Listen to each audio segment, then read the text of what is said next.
एक छोटा सा बिट पूरा डेटा बचा सकती है। जी हाँ, और ये है हैमिंग कोड की खासियत। आज हम डिकोड करेंगे एक ऐसी शानदार टेक्निक को जो डेटा में गलती को ना सिर्फ पहचानता है बल्कि उसे ठीक भी कर देता है बिना दोबारा भेजे। तो ये वीडियो मैंने बनाई है कंप्यूटर नेटवर्क से एक बहुत ही अहम टॉपिक हैमिंग कोड के बारे में, और हम इसे समझेंगे एक एग्जाम्पल लेके। चलिए समझते हैं और सीखते हैं।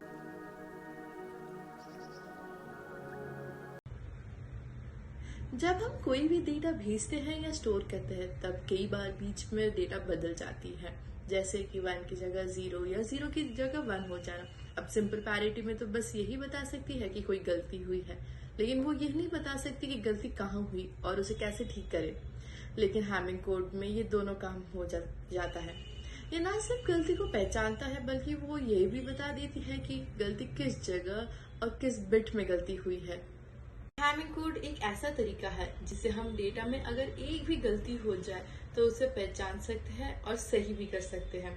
इसे रिचर्ड हैमिंग ने 1950 में बनाया था। इसमें हम डेटा में कुछ पैरिटी बिट्स जोड़ते हैं जो हर बिट पर नजर रखते हैं। आज भी यह मेथड रैम, सैटेलाइट्स और कंप्यूटर नेटवर्क्स बहुत सारी जगह बहुत ही भरोसेमंद तरीके से यूज किया जाता है। ये क्योंकि ये सीधा है, फास्ट है और आज भी बहुत काम की चीज है। अब बात करते हैं कि अगर अब हम 4 बिट डेटा को हमें ट्रांसमिट करानी है यानी कि भेजनी है तो हमें कितनी पैरिटी बिट्स चाहिए।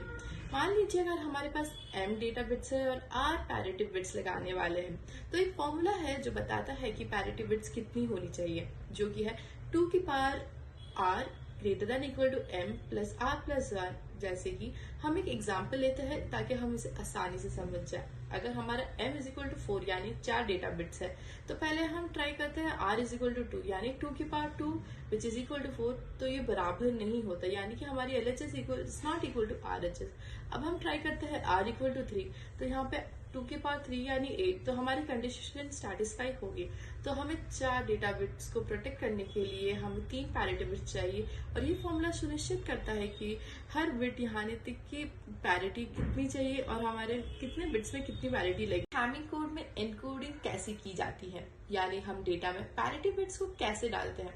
सबसे पहले हम सभी बिट्स पोजीशंस को नंबरिंग करते हैं 1 से शुरू करके, फिर कुछ पोजीशंस रिजर्व करते हैं पैरिटी बिट्स के लिए, जैसे पोजीशन 1, 2, 4, 8, 16, यानी कि 2 की पास वाली सारी पोजीशन हमारी पैरिटी बिट्स के लिए सेव होती है। बाकी पोजीशन हम अपना असली डेटा डालते हैं जो हमारी ओरिजिनल डेटा गिवन होती है, जैसे कि हम मान लेते हैं 1010 या 1101।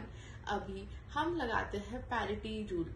अगर ग्रुप में एक की संख्या यानी 1, क्योंकि हमारी पैरिटी बिट 0 और 1 में होती है, तो अगर हमारी एक की संख्या इवन है तो हमारी पैरिटी बिट 0 होगी, और अगर एक की संख्या ऑड है तो पैरिटी बिट 0 होगी। अगर हम पैरिटी 1 लेते हैं यानी कि P1 तो उसमें हम सिलेक्ट 1 स्किप 1 करते हैं, तो हम 1 से शुरू करके सिलेक्ट 1 स्किप 1 सिलेक्ट 1 स्किप 1 करते हैं। अगर हम पैरिटी 2 की वैल्यू काउंट करते हैं तो हम चाहते हैं सिलेक्ट 2 स्किप 2 सिलेक्ट 2 स्किप 2। ये हम करते हैं पैरिटी 2 जो पोजीशन है वहां से शुरू करके।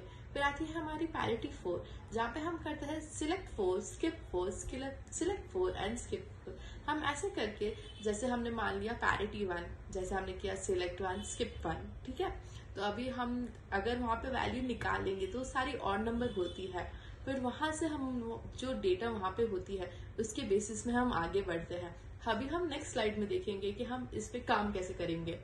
चलिए अब एक एग्जांपल लेके समझते हैं। जैसे हमारे पास गिवन है 4 बिट डेटा 1010, इसे हम 7 बिट हैमिंग कोड में एनकोड करेंगे। अब हम 7 बिट हैमिंग कोड कैसे लेके आए, जैसे कि हमने पहले सीखा, एक फॉर्मूला होती है 2 के power r is greater than equal to m plus r plus 1, जहाँ पे हमारे पास 4 बिट गिवन वैल्यू है, और हम ये कंडीशन तभी सेटिस्फाई करेगी हमारे 4 बिट डेटा के लिए जब हमारी पैरिटी 3 पैरिटी लगेगी। तो इसीलिए अब हमारी पैरिटी जब हमें मिल चुका है कि that we will be using 3 bit parity. अब हम इसको पोजीशन कैसे करें, जैसे कि आप गिवन स्लाइड में आप देख सकते हैं कि हमारी 3 पैरिटी हमने लिखी हुई है, और हमें पता है कि पैरिटी सिर्फ 2 के पावर वाली पोजीशन में होती है, जैसे 2 के पावर 0, 2 के पावर 1 और 2 के पावर 2। जैसे कि अब हमारी हो गई हमारी फर्स्ट बिट पैरिटी आ जाएगी 2 की पावर 0 यानी कि फर्स्ट बिट पोजीशन पे। हमारी सेकंड बिट पैरिटी आ जाएगी 2 की पावर 1 यानी कि हमारी सेकंड पोजीशन में। एंड हमारी थर्ड बिट पैरिटी आ जाएगी हमारी 2 की power 2 is equal to fourth यानी कि फोर्थ बिट पोजीशन में। अब हम पैरिटी को काउंट कैसे करें, यानी कि अभी हमने सीखा था select 1 skip 1 select 1 skip 1 for P1।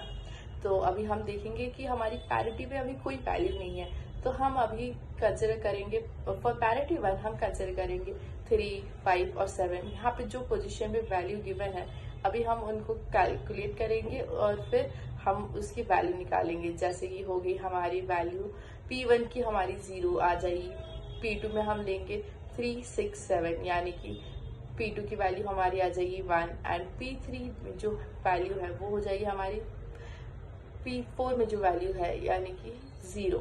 तो हमारे पास जो हमारी पैरिटी की वैल्यू मिलेगी वो है 0, 1, 0। अब हमारी जो कोड है जो ट्रांसमिट होगी उसको हम आसानी से भी लिख सकते हैं जो कि है 1 0 1 0 0 1 0। अब हम देखते हैं कि हैमिंग कोड भेजने के बाद अगर एक बिट गलती हो जाए तो उस क्या होता है और उसे हम ठीक कैसे करेंगे। जैसे कि आपको स्क्रीन पर दिख रहा है जो हमारी डेटा ट्रांसमिटेड हुई थी वो थी 1 0 1 0 0 1 0, यानी कि यहाँ की बिट्स की पोजीशन जो है यानी D4 D3 D2 P4 D1 P2 P1, यानी यहाँ पे जो वैल्यू थी 1 0 1 0 0 1 0, लेकिन ट्रांसमिशन के दौरान गलती होगी और फिफ्थ बिट यानी D2 जो थी 1 की जगह वो गलती से 0 हो गई, यानी हमारी डेटा फ्लिप हो गई। मान लेते हैं अब हम जो कोड मिला था, जो हमें कोड रिसीव हुआ है वो है 1 0 0 0 0 1 0, मतलब सिर्फ यहाँ पे एक बिट फ्लिप हुई है और हम इसे डिटेक्ट करेंगे और करेक्ट करना है।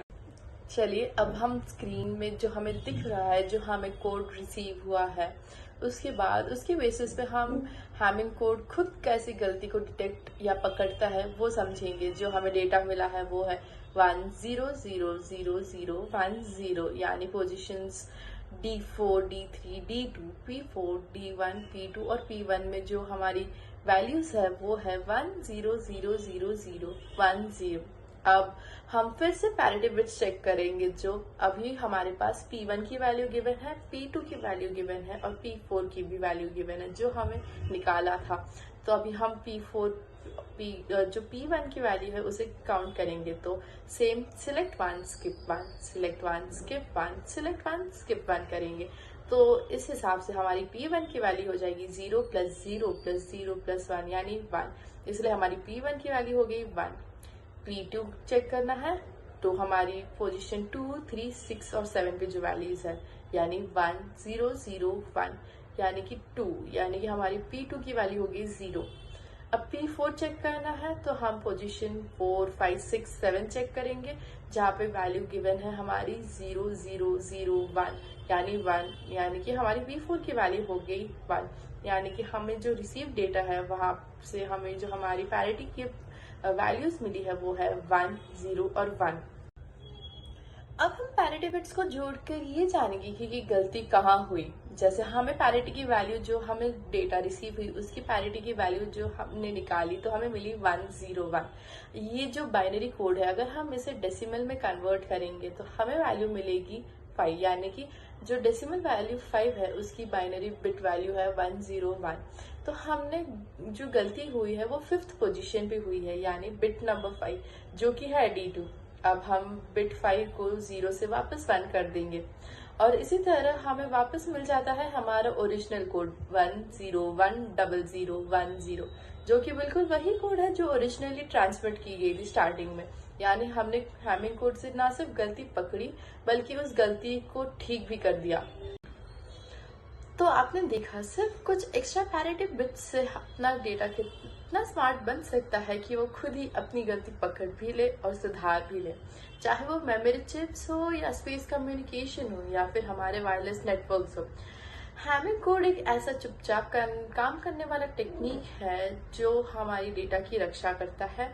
और आज का सबसे बड़ा टेक अवे जो हमने लिया, अगर आपके पास सही पैरिटी है तो एक छोटी सी भी गलती कुछ नहीं कर सकती। यानी कि अब हमने सीखा हैमिंग कोड में कैसे एनकोडिंग करते हैं, डिटेक्ट कैसे करते हैं अगर कोई एरर हो, और उसे करेक्ट भी कैसे करते हैं, जैसे हमने बाइनरी से डेसिमल कन्वर्जन किया। इसीलिए at the end, welcome to the world of self healing data, जो एक बहुत ही इम्पॉर्टेंट और बहुत ही क्रूशियल हैमिंग कोड जो टॉपिक है हमारी, एक बहुत ही क्रूशियल टॉपिक है जो बहुत सारी जगह हमें हेल्प करती है। अगर आपको मेरा एक्सप्लेनेशन अच्छा लगा हो तो प्लीज़ वीडियो को लाइक, शेयर और सब्सक्राइब ज़रूर कीजिएगा। अगर कोई गलती हो गई हो तो माफ़ कीजिएगा। यह मेरी पहली यूट्यूब वीडियो थी। उम्मीद है आप सभी को पसंद आया होगा। धन्यवाद।